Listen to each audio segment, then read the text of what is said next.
ये निफ्टी 50 का चार्ट लगा रखा है मैंने, मंथली कैंडल है सारी ये।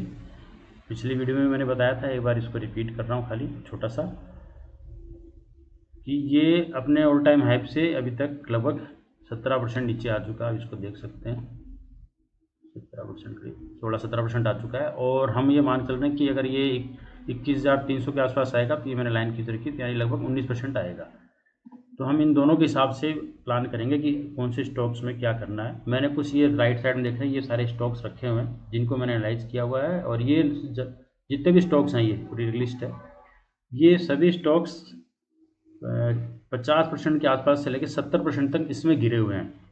यानी जो 50% गिरे हुए हैं और जो 70% गिरे हुए हैं, अब अगर मान लो ये यहाँ से और नीचे आती है तो थोड़े और आ सकते हैं नीचे, क्योंकि पहले ही बहुत ज़्यादा गिर चुके हैं ऑल टाइम हाई से, या फिर जो रिसेंट हाई बना हुआ है उससे।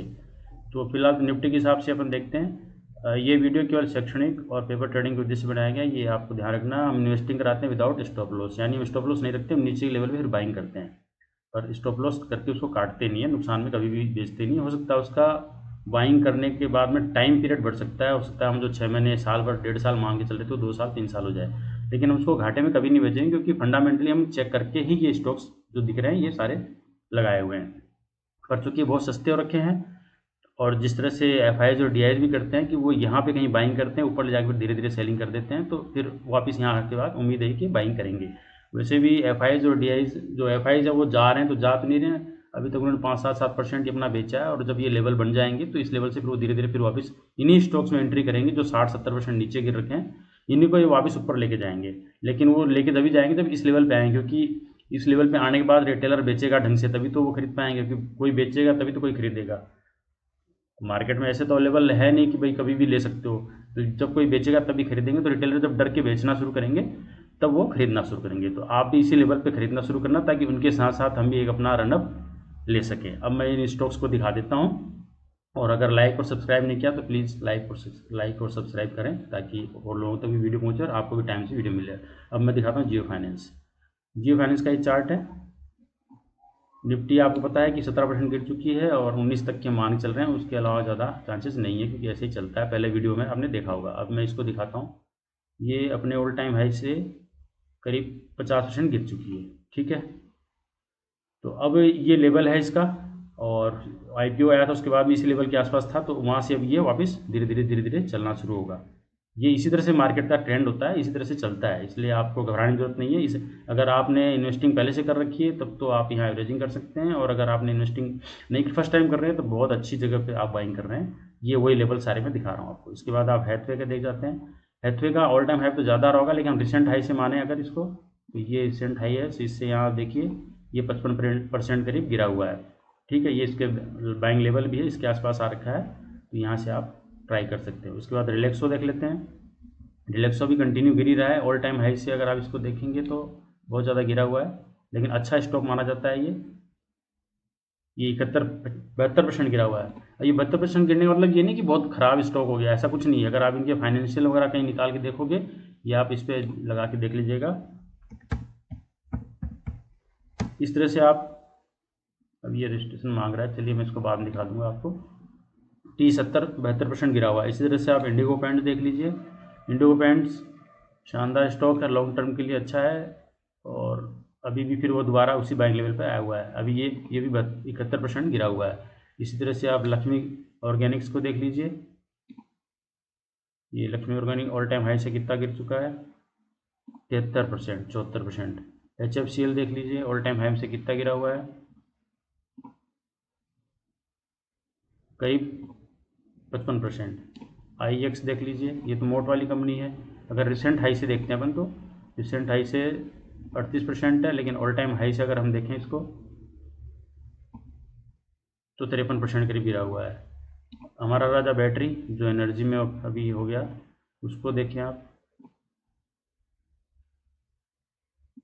करीब 45%, 47% गिरा हुआ है। लेकिन अभी जल्दीबाजी न करें, इसका जो हमने पहले एक लेवल, मेरे पुरानी वीडियो है, अगर आप इन वीडियोज़ में देखेंगे, 3 वीडियोज़ में कहीं आपको मिल जाएगा हमारा राजा बैटरी का भी बनाया हुआ है, आप देख लीजिएगा इसमें सर्च करके, ठीक है। तो इसका जो लेवल एक्चुअल में आ रहा है वो ये आ रहा है, तो ये करीब 56-57% गिरा हुआ होगा। इसी तरह JP पावर जेबी पावर ऑल टाइम हाई से कितना है। ये स्टॉक कोई ख़राब नहीं हो गए हैं, बस ये है कि अब इसमें इन्वेस्टर जिन्होंने इस लेवल बाइंग करी है वो कहीं ना कहीं प्रॉफिट बुक करेंगे, लेके थोड़ी देर उसको घूमते रहेंगे। तो ये इसी तरह से सिस्टम है। और अगर सपोज अगर जिसने यहाँ इस लेवल बाइंग करी उसको कितना परसेंट मिल गया, वो कब तक लेके बैठेगा। आप सपोज यहाँ से इस लेवल पे ले लेते हैं, उसको कितना परसेंट मिल गया, 345%। तो और वो क्या लेगा, अब प्रॉफिट बुक करेगा तभी तो। अब नीचे आएगा फिर वो दोबारा बाइंग शुरू करेगा। इस तरह से क्लीन साइंस देख लीजिए, अच्छे स्टॉक्स में है ये भी अब आईपीओ आया था 2 साल 3 साल पहले, और अभी देखिए अब करीब 60% डाउन है। बंधन बैंक, अभी जैसे रेपो रेट चेंज होगी ये सब भागने शुरू हो जाएंगे।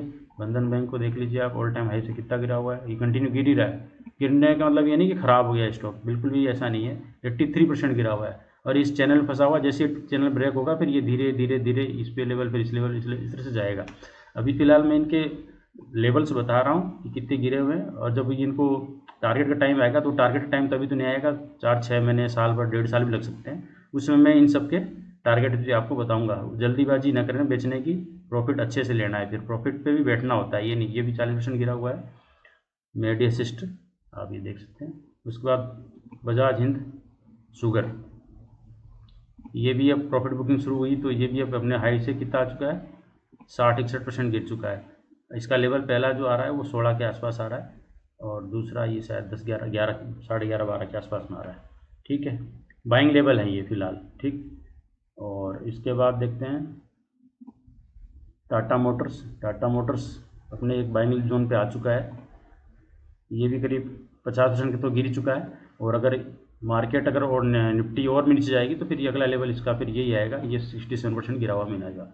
अब आप सोचो कि टाटा मोटर इतना नीचे कैसे गिर सकता है, जब ये यहाँ से वही 1174 से आधा हो गया, तो यहाँ भी आ सकता है। जब निफ्टी जाएगी तो सब जाएगा, अगर निफ्टी अगर ज़्यादा नहीं जाती तो इस पर ज़्यादा असर नहीं पड़ेगा। साइंट देख लीजिए, साइंट टेक्नोलॉजीज़, ये अपने ऑल टाइम हाई से कितना नीचे है, 51%। ठीक है, अब इसका भी हमने लेवल पहले दिया हुआ है 960 का, तो अगर निफ्टी जाती है तो ये 960 भी आ जाएगा। अभी तो 1270 के आसपास चल रहा है। और ऐसे बहुत सारे स्टॉक मैंने दिए हैं, आए भी, आप पुराने वीडियो देख लीजिए, सब में क्लियर दिया हुआ है, 3-3 महीने पहले दिया हुआ है कि यहाँ आएगा, और आए हैं। उसके बाद ही लोगों ने बाइंग शुरू करी है। और दिखा देता हूँ, ये है आपका all time high Punjab national bank, अभी ये 40% करीब गिरा हुआ है, और अगर ये निफ्टी जाएगी तो फिर ये और नीचे आ सकता है। लेकिन चूंकि अब रेपो रेट चेंज होने वाली है तो ये सब धीरे धीरे वापस अपने टारगेट पे ही जाएंगे। IRFC रिटेलर का बहुत चहेता, इसको भी देख लीजिए। उस समय बोल रहे थे ब्रेकआउट ही ले रहे थे लोग, अब शायद ब्रेकआउट बोलने वाले बंद हो गए। 53% तो डाउन हो चुका है। और ये पहला बाइंग मैंने इसका दिया था 99 to 95 का, ये 2-3 महीने पहले वीडियो बनाई थी, आप मेरे चैनल पे इन्वेस्टर्स पे चेक कर सकते हैं। कल्याण ज्वेलर्स, कुछ स्टॉक्स ऐसे हैं जो मुझे लोगों ने पूछे थे, उसके बाद मैंने वीडियो बनाई है। ये भी अब करीब 46-45% गिर चुका है, और अभी ये 335 का हम इसका ये लेवल लेके चल रहे हैं, 331 तक का। ये भी वीडियो पहले बनाई थी, आप देख सकते हैं। कॉफ़ी डे तो ऑल टाइम हाई से तो बहुत नीचे है, लेकिन मैंने इसका एक वीडियो बनाया था, उसमें मैंने बोला था कि ये इस लेवल में ले सकते हैं। अब ये भी अगर रिसेंट हाई से भी देखें तो 74% गिर चुका है। ऑल टाइम हाई से देखेंगे तो देखने लायक भी नहीं बचेगा ये, लेकिन अभी फ़िलहाल इसमें कुछ काम ठीक हो रहा है तो ये फिर वापस मूव करेगा। एटलीस्ट इन लेवल्स पे ज़रूर आएगा, ये जो आपका है इन लेवल आना चाहिए। उसके बाद देखते हैं बजाज ऑटो भी अब यहाँ से प्रॉफिट बुकिंग शुरू हुई है, तो यहाँ तक कितना आ गया, 42% आ चुका है। हम ये मान के चल रहे कि इस लेवल पे आके फिर इसमें कुछ चेंजेज होंगे। और इसके मैंने ये पहले देखेंगे आप 6565 का कुछ दे भी रखा है ये यहाँ का। उसके बाद एशियन पेंट्स, ये तो बहुत अच्छी कंपनियाँ मानी जाती हैं, जिनकी कस्में खाई जाती है, HDFC बैंक और एशियन पेंट्स, ये इस तरह की कंपनियाँ हैं जिनकी कस्में खाई जाती हैं शेयर मार्केट में। उनका भी हाल देख लो आप, ये 40% डाउन है। स्टार हेल्थ IPO आया था उसके बाद से, जबकि यहाँ यहाँ पे जितना प्रॉफिट था उससे ज़्यादा प्रॉफिट, डबल प्रॉफिट हो गया होगा। लेकिन ये अब देखो, क्योंकि ये प्रॉफिट और नुकसान ज़्यादा बड़ा मायने रखता है, एंट्री और एग्जिट का लेवल आपका क्या है। इसमें दिखा देते हैं आपका IDFC फर्स्ट बैंक, ये भी एक ट्रेंड लाइन के चक्कर में फंसा हुआ है, और ये लगभग लेवल पे आ गया। ये भी 44% डाउन है। और अपने लेवल पे आ रहा है करीब। इसका भी वीडियो बना हुआ है पहले का, देख सकते हैं। ये आम पब्लिक जो लेके घूमती है, ये उनका वाला है। उधर पीछे से देखेंगे तो बहुत ज़्यादा हो जाएगा, वहाँ देखने की ज़रूरत नहीं है, हम तो रिसेंट हाई से देखते हैं ताकि ये पब्लिक की डिमांड पर है बना हुआ। इसमें आप देखें ये कितना गिर चुका है रिसेंट हाई से, 65% मान लीजिए लगभग गिर चुका है। इसका एक वीडियो मैंने बनाया था करीब 2-3 महीने पहले, तो मैंने 5 रुपये 80 पैसे दिया था, तब ये इसी के आसपास में कहीं चल रहा था। अभी आया नहीं हालांकि उस लेवल पे, लेकिन आ जाएगा जब मार्केट निफ्टी जाएगी तो। और यस बैंक दे लीजिए, ये भी आम पब्लिक की डिमांड पे ही चलता है, उसको भी देख लेते हैं यस बैंक का हाल क्या है। यस बैंक रिसेंट हाई से 50-61-51% गिर चुका है। हमने इसका बाइंग लेवल 16-15 का दिया था, 16 तो शायद आ गया है, और अब ये नेक्स्ट बाइंग लेवल ये दिया हुआ है, यानी यहाँ खरीदने के बाद फिर अगला यहीं खरीदना है, बीच में कहीं नहीं खरीदना है, जल्दीबाजी नहीं करनी है, मार्केट है ऐसे चलता है। ट्राइडेंट का भी इसी तरह से रिसेंट हाई से बता रहा हूँ मैं आपको कितना परसेंट गिर गया, 65% ये भी गिर चुका है। इसी तरह सुज़लोन एनर्जी रिटेलर्स का चहेता, ये भी लगभग 46% गिर चुका है। अब इसका बाइंग लेवल तो 38 करीब आ रहा है। निफ्टी भी अब एक इसमें आर पावर का है, ये आर पावर ये भी अपने रिसेंट हाई से 42% गिर चुका है। इसमें काम काफ़ी हो रहा है। सबसे बढ़िया जिसके साथ समस्या ये है कि जहाँ टाटा पावर 300-400 में चल रहा है, ये 30 रुपये 40 रुपये में चल रहा है, जबकि अगर आप जो बिजली कैपेसिटी है जिस तरह का इसके फंक्शनिंग होने वाली या हो रही है, उस हिसाब से तो इसको भी कम से कम 110-120 का होना चाहिए था। फिर भी चूँकि मार्केट डाउन है तो भी जाएगा, लेकिन ये निकट भविष्य में जल्दी 130, 110, 120, 115 के आसपास में जाएगा, और ये ट्रेंड लाइन को कंटिन्यू अभी तक तो फॉलो कर रहा है। अब जिनको बिल्कुल ही डर लगता है कि नहीं ये स्टॉक्स पता नहीं चलेंगे या नहीं चलेंगे, इन स्टॉक से भी डर लगता है, या वो ब्लू चिप स्टॉक से भी डर लग रहा है, तो उनके लिए एक सजेशन है कि आप ये वाला ले सकते हैं, निफ्टी 20, ये निफ्ट इंडिया ETF निफ्टी 20, ये आप ले लीजिए। इंडेक्स के साथ ये ऊपर नीचे करेगा, जैसे जैसे निफ्टी चढ़ेगी वैसे वैसे चढ़ेगा, जैसे निफ्टी गिरेगी वैसे गिरेगा। तो आप इसमें शिफ्ट कर सकते हैं मंथली डे को, एक डेट सेलेक्ट करके और एक पर्टिकुलर अमाउंट सेलेक्ट करके आप डेली आप उसमें या तो GTT ऑर्डर लगा के छोड़ दीजिए 1 साल का महीने के हिसाब से, या फिर आप खुद इसको ट्रेड कर सकते हैं और इसमें इन्वेस्ट कर लीजिए। और नॉर्मली जो निफ्टी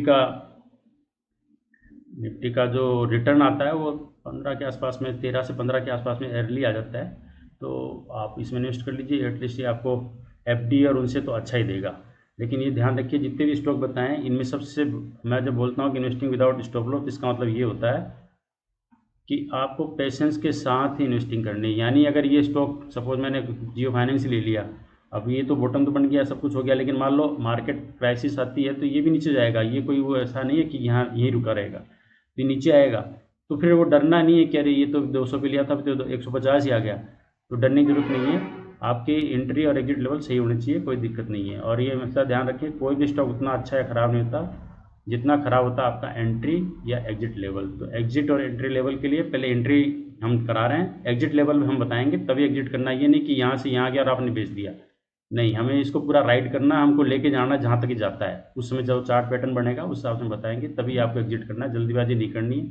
हमें 100% मिले, 50% मिले, 200% मिले, लेकिन हम लेवल्स के हिसाब से ही बाइंग करेंगे और लेवल के हिसाब से सेलिंग करेंगे। तो अगर आपने अभी तक लाइक और सब्सक्राइब नहीं किया तो कर दीजिए।